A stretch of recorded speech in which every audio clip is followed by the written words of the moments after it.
네, 시사 토크쇼 시사 적중. 네, 우리 시사평론가이시죠. 강범숙 박사님과 계속 이어지겠습니다. 강 박사님, 제가 일부에서 못 여쭤본 게 있어요. 우리도 지금 답이 없어서 좀 답답한데 북한도 편할 것 같진 않거든요. 그렇게 볼 수가 있을 겁니다. 사실 예. 뭐 우리도 북한의 저러한 태도에 대해서 예. 마땅히 대응할 전략이 좀 전술이 좀 마땅치 않은 것도 현실인데 뭐 북한도 마찬가지일 수도 같아요. 뭐 예를 들어서 현재까지 김여정이 공언한 뭐 네 가지 네. 그 뭐 개성공단, 금강산의 군사력 투입, 그다음에 그 전방 그 민경 조서라고 그러죠. 거기에 이제 그 병력 투입, 그다음에 서해안 뭐 군사훈련 재개.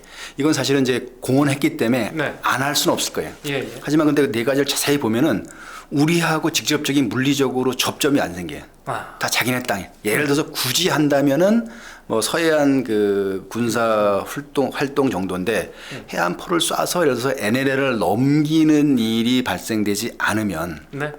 사실은 도발이고 우리가 대응하기 쉽지 않아요. 그렇죠. 그럼 무슨 얘기냐면 북한도 이 남북한 간의 긴장 고조를 통해서 세계 여론의 주목을 다시 끌어들이고 그 여론의 힘을 등에 업고 미국을 다시 한 번 더 문제에 관심을 갖도록 그냥 이끌어오고 싶은 건데 그렇죠. 예. 근데 그게 너무 도가 지나쳐서 예를 들어서 남북한 간의 군사적 충돌이 빚어지고 거기에 인명피해까지 만약에 발생한다고 치면 양쪽에 굉장히 감당하기 어려운 후폭풍을 물러올 겁니다, 사실은. 네. 왜냐하면 북한에서도 북한군이 어떤 인명피해가 나게 되면은 이 책임에 대한 거, 그다음에 충돌의 결과가 승리냐 패배냐 뭐 이게 복잡해지기 시작하면서 그게 어떤 이 상황을 제대로 통제하지 못한 그 북한 지도부의 책임으로 또 약간 번질 수가 있고 우리도 마찬가지로 어떤 뭐 남북 간의 군사 충돌이 생겼는데 거기서 인명 피해가 발생을 하면 국민 여론에 아마 걷잡을 수 없이 번질 수가 있거든. 그러면 그렇죠. 정부로서도 원치 않더라도 뭔가 약간 더 강경한 입장으로 대북한 조치를 해야 되는 상황에 몰릴 수 있고 네. 그러면 양쪽이 통제하지 못하는 상황으로 막 번져갈 수 있기 때문에 북한으로서도 이렇게 그 이런 상황을 원하지는 않을 것 같아요. 가능한 한 통제하는 범위 내에서 그냥 그 보여주기식 도발.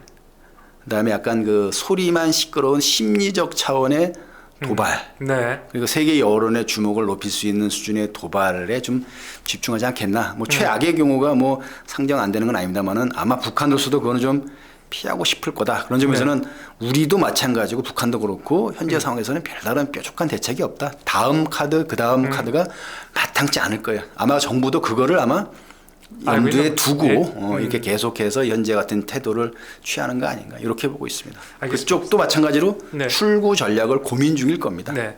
근데 북한 상황은 계속 저희가 앞으로 짚어볼 거고요. 자, 이제 2부 화제 윤석열 검찰총장 앞으로 좀 돌아오겠습니다. 저희가 예상은 뭐 됐던 거죠. 여당 의원들이 절대 다수를 차지하면서 아무래도 윤석열 검찰총장이 좀 위기를 맞이할 거 아니냐 이런 우려를 했는데 이제 현실적으로 그런 모습이 좀 비춰집니다. 이제 법제사법위원회에서 윤석열 총장을 좀 불러서 좀 따질 건 따져야 되겠다 이런 얘기도 있었고요. 또 특히 이제 당정 견제와 압박감을 불린 감찰 공세가 좀 있습니다. 지금 한명숙 그 전 국무총리 사건에 대한 진정서를 이첩받고 약 한 달간 자체 감찰을 진행했는데 감찰 내용조차도 윤석열 총장은 몰랐던 거고요. 또 이거에 대해서 윤 총장이 나중에 이거를 인권부서에 넘겨서 했으면 좋겠다라는 지시를 했고 이걸 또 추미애 법무부 장관이 발끈하고 나섰습니다. 굉장히 이제 궁지에 몰리고 있고요. 이런 상황인데 그래서 일각에서는 퍼펙트 스톰이 지금 온 거 아니냐. 그 윤 총장한테 이런 얘기가 나오고 있습니다. 어떻게 보세요? 뭐 두고 봐야죠, 사실은. 지금 뭐 예단하기는 어렵고 그런 식으로 지금 뭐 그 어디서 오는지는 모르지만 뭔가 뭐 이렇게 먼지 구름이 뭉게뭉게 피어나는 것 같긴 한데 그 먼게 구름 속에 무슨 뭐 엄청난 백만 대군이 밀려올지 그냥 바람이 부는 건지는 알 수 없고요. 다 좀 두고 봐야죠. 예를 들어서 이게 다른 데는 몰라도 뭐 검찰총장을 대상으로 한 어떤 조치라면은 법적으로 근거가 명확치 않으면 공격하기가 쉽지 않을 겁니다. 예를 들어서 뭐 법사위에 뭐 검찰총장을 출석을 시켜서 뭘 하겠다. 국정감사를 제외하고 무슨 뭐 어디다가 검찰총장을 부를지.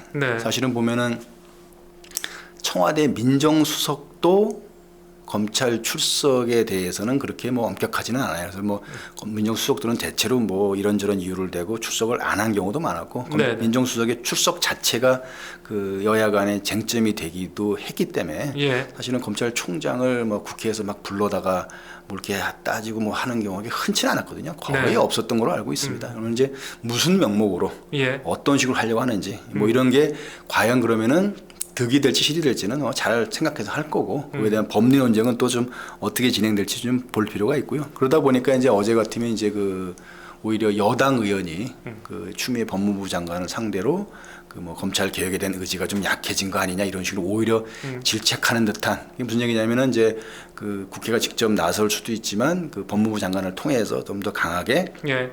검찰에 대한 개혁을 주문하고 있는 거 아닌가 이런 것도 보이고요. 뭐 감찰 문제는 그 뭐 어떻게 보면 대검찰청 안의 일이기도 하고 법리 논쟁에 관한 건데 뭐 그 제가 알기로는 이제 그 감찰이 그 징계 사안 등에 대한 이제 그 감찰하는 건데 이미 해당 사건에 대한 시효가 3년이 지났기 때문에 3년이 지나는 것들은 징계가 안 된다는 거잖아요. 그렇죠. 그래서 이게 감찰 사안이 아니기 때문에 인권보호관실로 이게 업무를 넘겼다는 거고 또 이제 일부 이제 그 여권 성향의 이제 그 평론가들이나 이제 정치인들은 거기서 감찰해야 되는 게 위증 모해 교사죄이기 때문에 이거는 이제 그 공소시효가 10년이기 때문에 충분히 감찰해서 수사권도 있기 때문에 이거는 거기서 해야 된다 이렇게 얘기를 하는 건데 그거는 사실은 이제 법리 논쟁이고 감찰 부서에 대한 지휘 권한은 대검찰청 감찰 부서의 권한은 검찰총장에 있기 때문에 이것은 사실은 이제 그런 그 대한민국 법이 규정하는 대로 따지면 되지 않을까 그렇게 보고 있습니다. 그 최강욱 의원 뭐 여러 번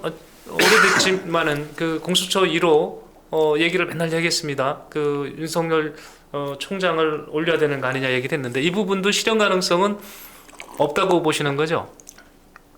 세상에 뭐 100% 있는 게 어디 있고 100% 없는 게 어디 있겠습니까? 뭐 그렇게 할 수도 있고 시도할 수도 있겠지만 무슨 명목으로 어떻게 할지는 좀 더 봐야 되겠죠. 근데 그게 어찌 됐건 다른 사람도 아니고 검찰총장이고 갑자기 뭐 검찰총장의 그 무슨 어떤 개인적인 문제나 비리가 드러나서 이거를 수사하는 게 아니고 어찌 됐건 그 정치적 공격 대상으로 이미 죄송한 표현은 찍혀 있고 그 찍어내기 위해서 여러 가지 법리를 들이대는 거는 이게 어떤 그 수사의 문제가 아니라 정치 투쟁의 다른 모양으로 볼 가능성이 크기 때문에 국민들의 공감대를 얻기가 쉽겠나. 그러니까 어떻게 보면 잘못하면 이게 정치적 쟁점으로 번질 가능성도 있다 이렇게 보고 있죠. 그동안 윤석열 총장의 어떤 행동이나 이렇게 사고를 옆에서 지켜본 바로는 이분이 지금 임기가 1년 이제 남으신 것 같아요. 그렇죠, 예. 이 시점에서 관두거나 물러나거나 그럴 것 같지는 않던데요. 어떻게 보세요?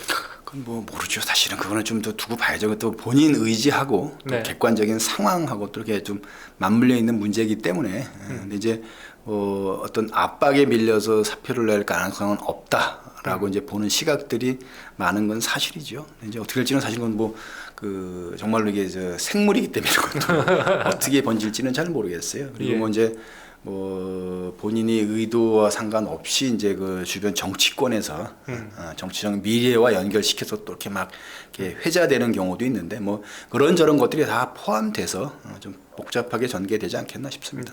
여하튼 윤석열 총장 앞으로 지금 태풍이 몰아치고 있습니다. 이제 윤 총장이 이 태풍을 어떻게 비켜 나갈 것인지 한번 계속 지켜보도록 하고요. 저 다음은 우리 진중권 교수 얘기를 좀 저희가 너무 또 재밌어서 가져왔습니다. 진 교수하고 처음에 이제 김어준 그 우리 지금 교통라디오인가요? 여기에서 방송인으로 활동하는 김어준 씨와 관계가 처음에 굉장히 좋았었지 않습니까? 그랬었겠죠. 뭐 같이 방송도 하고 굉장히 좋아졌는데 진 교수가 그 이런 얘기를 했네요. 그 진 교수가 김어준 씨하고 또 유시민 노무현재단 이사장을 같이 넣고 해서 이분들이 대한민국의 정신적 대통령으로 매일 국민들에게 일용할 영원의 양식을 주시는 분이다 이렇게 얘기했는데 이건 이제 비꼬는 말이죠. 그런 것 같습니다. 아니 진 교수가 이렇게 얘기한 이유도 있을 거 이렇게 추정이 되지 않습니까? 어떻게 보세요? 글쎄요. 근데 뭐 이렇게 딱히 무슨 그 대상을 지목해서 그런 얘기를 하신 게 아니기 때문에 뭐 섣불리 얘기할 수는 없는데 이제 그 진 교수 꾸준히 하는 지속적으로 해온 거를 이렇게 미루어 짐작을 해 보면 네. 그 상식에 어긋나는 식으로 사안을 바라보고 네. 그거에 따라서 그 절묘하게 논리를 만들어내서 그 친여 성향의 그 네. 청취자들이나 유권자들한테 그들의 논리를 이렇게 만들어주는 분이다. 뭐 이런 식으로 설명한 것 같습니다. 네, 지금 말씀하신 거가 그대로 있네요. 또 제가 찾아보니까 한국일보에다 칼럼을 쓰셨는데 그런 문재인 대통령의 통치 철학을 찾아볼 수 없다며 대통령이 비운 자리는 유시민의 날조와 김어준의 선동으로 채워졌다며 그동안 대중의 윤리의식을 형성한 것은 대통령이 아니라 이들의 말이었다라고 강조했다 이랬습니다. 우리 그리스 시대에서 보면은 네, 그리스 시대에서 조금 집안에 여유가 있거나 능력이 있는 사람들이 출세할 수 있는 가장 선호하는 길이 돈을 내고 예, 그 수사학 학원을 다녀서 말하는 법이죠. 그러니까 네. 연설 학원 같은 거, 말하는 법이나 이제 글 읽고 해석하는 거 해서 거기는 이제 직접 민주주의든 뭐 대의제 민주주의든 결국 민주주의는 말로 하는 거거든요. 말로 많은 사람들의 마음을 얻어내는 건데 좋게 말하면 마음을 얻어내는 거고 나쁘게 말하면 선동을 해서라도 그 사람들의 지지를 끌어내면 네. 그 사람들의 마음 한쪽으로 몰아가면 그걸 가지고 내부의 적을 공격하든 외부의 적과 뭐 전쟁을 하든 이렇게 할 수 있는 거고 그래서 우리가 뭐 역사책에서 보면은 그리스의 유명한 사람들은 대체로 말을 잘했다는 거 아니야? 네. 말을 잘했다는 거는 무슨 뭐 남들이 한 번도 쓰지 않은 말을 잘 찾아내는 게 아니라 이미 있는 말들을 교묘하게 잘 섞고 그 시간과 장소에 맞게 네. 자기의 문법으로 잘 풀어냄으로써 그 얘기를 듣고 있는 청중들의 마음을 움직이는 건데 지금 어떻게 보면은 그 약간 여권이 뭐 궁지에 몰렸다거나 뭔가 설명을 해야 되는 상황이고 뭔가 공격을 받는 상황에서 그 좌절하거나 주눅들지 않고 그거에 대한 반론과 오히려 반공의 네. 힘이 되는 말들을 만들어서 제공해 주시기 때문에 네. 그걸 가지고 이제 마음의 양식이다라고 하는 거고 뭐 그렇게 따지면 이제 그리스 때는 그런 분들을 그 소피스트라고 그랬죠. 네. 근데 이제 뭐 꼭 나쁜 건 아닙니다만 하게 우리 동양에서는 전통적으로 말을 너무 잘하는 사람은 이렇게 신뢰받지 않았어요. 네. 교원 영색이란 말도 있고. 네. 그러니까 저 민주주의는 역시 말인데 또 민주주의를 망치는 것도 또 결국 말일 수도 있다 이런 생각을 합니다.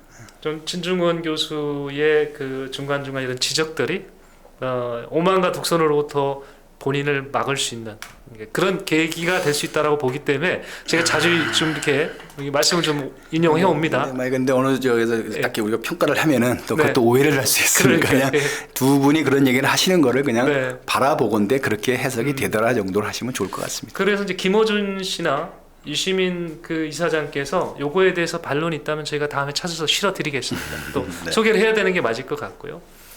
네, 오늘 시사 적중은 이제 편안하게 한번 저희가 2부에서는 우리 시청자 여러분이 보실 수 있는 소재를 가지고 진행을 해봤습니다. 구독 좀 많이 이렇게 홍보해서 좀 눌러주시고요. 근데 이제 예. 거기서 하나만 더 아까 윤석열 정 총장 얘기를 하나 네. 이 얘기는 좀 하는 게 좋을 것 같은데 사실은 그 대한민국 건국 이래 그 정치권으로부터 이제 검찰총장이 이제 뭐라 그래 네. 공격이라는 표현이 적절할지 모르겠는데 뭔가 이제 좀 관심의 대상이 되거나 공격의 대상이 된 적은 뭐 이렇게 많죠. 드문 일은 아닌데 여권으로부터 공격을 받은 사례는 흔치는 않아요. 그렇죠. 아마 있다고 치면 초대 검찰총장이 그 권승열 검찰총장이라고 있었어요. 예. 그분이 이제 그 당시에 그 이명신 그때 문교부 장관인가 교육부 장관인가 그 굉장히 유명한 여류 인사셨고 또 아마 이승만 대통령이 굉장히 아끼던 분이라고 이제 소문이 나 있는 분인데 독직 사건이 있었어요. 네. 예, 그거를 이제 저 당시 경무대에서 지금 청와대 그때 경무대였죠. 네. 경무대에서 뜻이 전달됐음에도 불구하고 법대로 구속을 시켜버렸어요. 네. 그래서 이제 이승만 대통령이 직접 그 권승열 그 검찰총장을 불러다가 이 뭐라고 했다는 거 아니에요. 네. 그리고 그 다음 해에도 김익진 검찰총장이라고 계셨다는데 네. 그분도 이제 그 경무대 말을 잘 안 들었던 거야. 그래갖고 이제 거기를 이제 그 해임을 시키고 다른 이제 그 총장을 임명을 했는데 그 김익진 그 검찰총장은 그 인사에 거부하고 네. 끝까지 버텼다는 거죠. 네. 그 뒤로는 그 정부 여당으로부터 공격받은 검찰총장은 윤석열 총장이 아마 거의 처음 아닌가 싶습니다. 아마 그리고 저거는 있었죠. 네. 저 중간에 저기 누구죠? 우리 저 혼외자 사건으로 좀 하셨던 그 총장님은 한 분 계시긴 했습니다만은 아마 이런 식으로 이렇게 좀 긴 시간 공격받기는 아마 오랜만인 것 같습니다. 그러니까 윤 총장님의 둘러싼 이런 얘기나 이게 계속 화제가 되는 게 거의 찾아보기 힘든 그런 사례이기 때문에 예, 결과도 많은 관심 가져질 것 같고요. 제가 시사 접종은 바로 이런 부분을 적절히 끌고 와서 아주 냉정하게 이렇게 판단하실 수 있도록 소개를 해드리도록 하겠습니다. 구독 계속 눌러주시고 제가 본 방송은 월요일 날 진행하도록 하겠습니다. 수고하셨습니다. 네, 고맙습니다.